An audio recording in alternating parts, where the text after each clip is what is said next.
Hello and welcome back to Myths and Misadventures from the National Hellenic Museum. My name is Cairo and I am your storyteller. And in this series I share stories about gods, heroes, and monsters from Greek mythology, and today I'm going to tell you a bit more about some of the Titans, actually, primarily the sun and the moon, Helios and Selene. And the version of the story that I will be telling today comes from excerpts from Treasury of Greek Mythology once again by Donna Napoli and illustrated by Christina Balit, published by the National Geographic. I will put more information about the book in the description of this video. And without further ado, let's get mythical.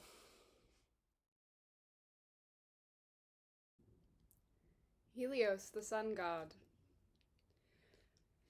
All the while that the ancestral line of the Titan, Kronos, was growing, the ancestral lines of other Titans were also growing.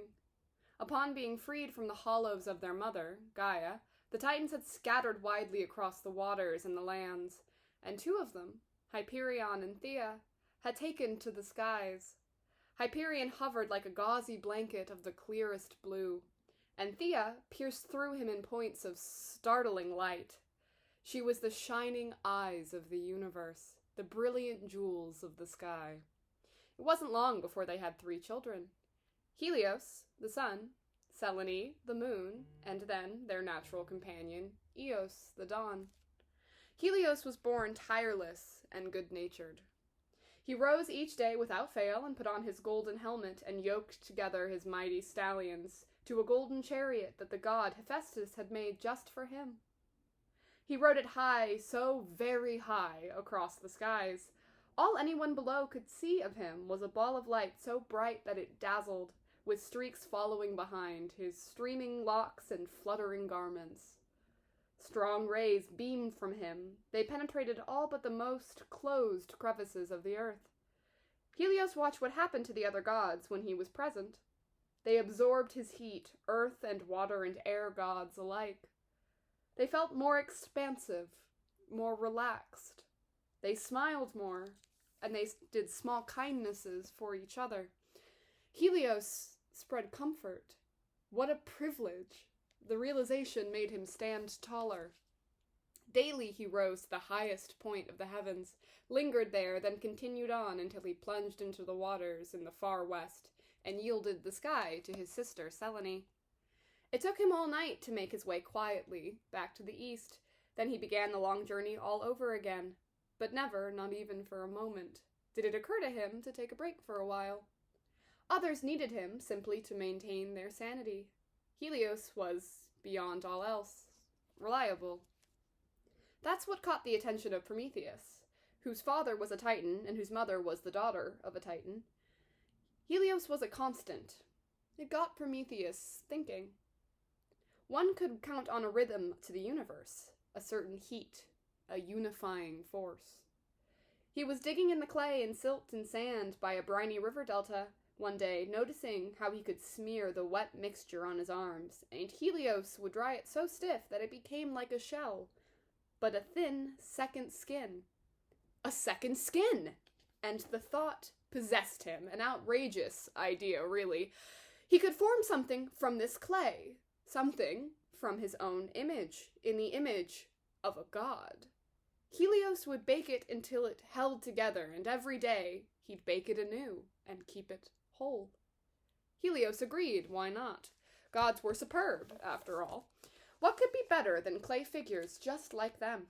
In fact, with just a little energy, these figures could come to life.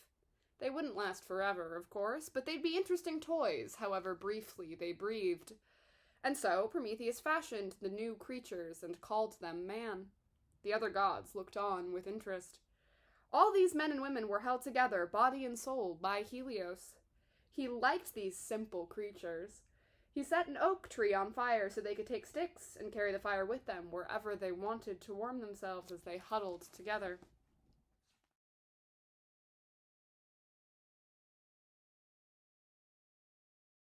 Selene, goddess of the moon. Selene was the second child of Titans Hyperion and Thea, and the sister of the sun god Helios and the dawn goddess Eos. Her brother was not a show-off, but he wasn't retiring either. He did the world a magnificent service, giving a regularity to life with his daily travel across the sky, and he accepted and deserved the praise he received. He fathered many, all with radiant eyes. Eos, likewise, put herself forth without being the least bit gaudy. She announced her brother's arrival every day by stretching her rosy fingers to the eastern sky, and the very sight of her gave hope, so she was easy to fall in love with. Astraeus, the son of Titans, mingled with her, and they produced the stars and had 3 winds. Zephyr, who came from the west and lightly cleared the skies, Boreas, who struck swiftly and chillingly from the north, and Nodos, the storm-bringer from the south, who rumbled through in late summer and early autumn. But Selene differed from her siblings. Her shyness was painful. Sometimes her compulsion to close in upon herself was like a bear in winter. She couldn't fight it. She hid completely. Then she'd hear the wails. She'd cover her ears, but they penetrated through her long winged fingers, through her rich tresses. And she couldn't deny the women. They needed her. They were calling her back so piteously. And she'd come. She'd reveal herself again, little by little, offering them comfort of soft light that allowed them to make their way in merciful obscurity. Over 2 weeks she'd wax fuller and fuller, until gibbous and magnificent she gleamed over mountain peaks, glistening over waves. She bathed sweethearts with such tenderness they were never quite sure how it happened, but somehow, in some blessedly peaceful way, they realized they'd found the right person at last, their soulmate at long last. They'd found calm, all because of Selene. And then, so predictably, they'd sing to her, serenade her, make her flush with their hyperbole, their obviousness, until she had to pull back, shrink again, wane and disappear. Only the most discerning could detect the filmy trace of her, the knife-edge outline in the blackest sky. For a little while she felt safe. Then the wails began again. The cycle started anew. Helios brought a daily rhythm that all humans marched to, but Selene brought a monthly rhythm that pulsed inside women and gave them the power to be mothers. They wailed and wailed for this most transfixing of powers. One night, Selene shone down on a man, a human asleep in the open. She moved closer. He woke and looked her full in the face and said nothing for the longest time. Then he whispered, details of a heart she admired the more she learned of it. His quiet beauty dumbfounded her. Humans were mere toys to the other gods, but Selene saw substance. She touched the man's spirit and realized she had found her own soulmate at last. The revelation hurt. Endymion was mortal. He would age and die. Selene pushed the thought aside and let herself love and be loved.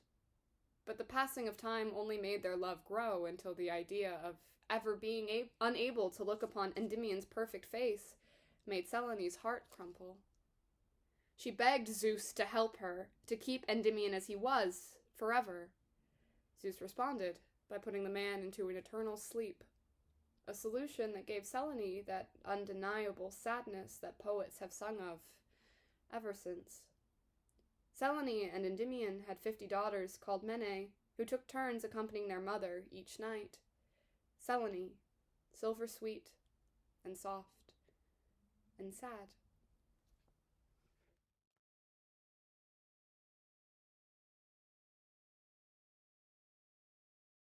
Now that you've heard today's stories, I wanted to take a moment, as I always do, to acknowledge something. This is something that I've talked about quite a bit on this channel, and that is, again, the very important, very central idea that all of these mythologies and myths and stories have multiple versions of what exactly happened, who was involved, and why. And in particular, this version of Helios is a little bit more unusual, specifically in the creation of mankind. Again, not wrong by any means, just uncommon, perhaps, and you will hear a conflicting version of the creation of mankind on this channel when I do cover Prometheus, probably soon. And in that version, Prometheus is still present and creates mankind, but it's Athena and not Helios that breathes life into man, and also it's Prometheus and not Helios that gives fire to mankind, an action in Prometheus' story that will have consequences for him. Something that you will see later on this channel when I cover it in greater detail, but I did want to acknowledge that the stories today are a little more the Helios story today in particular is a little more unusual than some of the other myths that other versions of these myths that I've put forward on this channel, and that you will probably get a contradictory story to this one. But I liked this version and I wanted to share it because I think it's kind of interesting. So keep that in mind, but also, as always, I ask that you think about what the different implications of these things are. What is the implication in the creation of mankind when the sun, the literal sun, is the one who gives life to mankind, versus a version where Athena, the goddess of wisdom and war, is the one who breathes life into mankind? What does that imply about mankind itself? I don't have any grand answer for that, but it is an interesting question to ponder, and I highly encourage you to do so.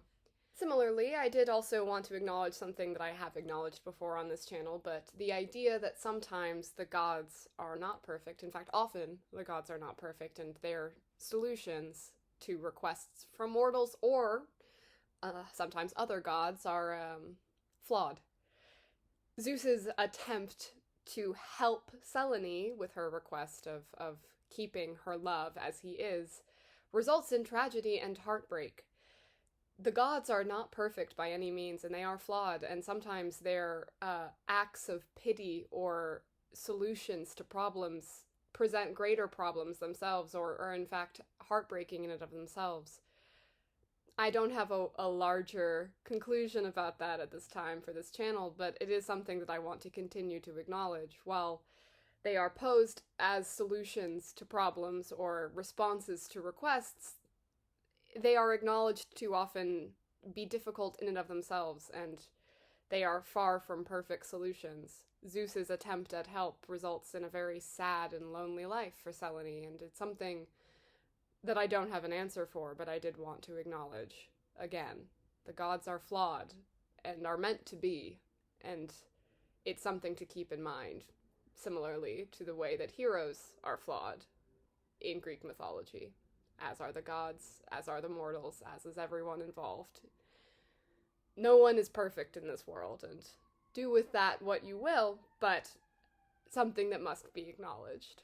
If you would like to draw the events of today's story as you imagine them and feel like sharing, ask a parent to help you submit them to the National Hellenic Museum, and we may share your version with others on our social media. I, as always, would deeply love to see your version of Helios and Selene and what they look like as they chart their way through the sky. Information on how to submit your artwork is in the description of this video. I hope that I captured your imagination today and maybe made you think about some things a little bit, and I look forward to sharing another story from Greek mythology with you soon. Until next time.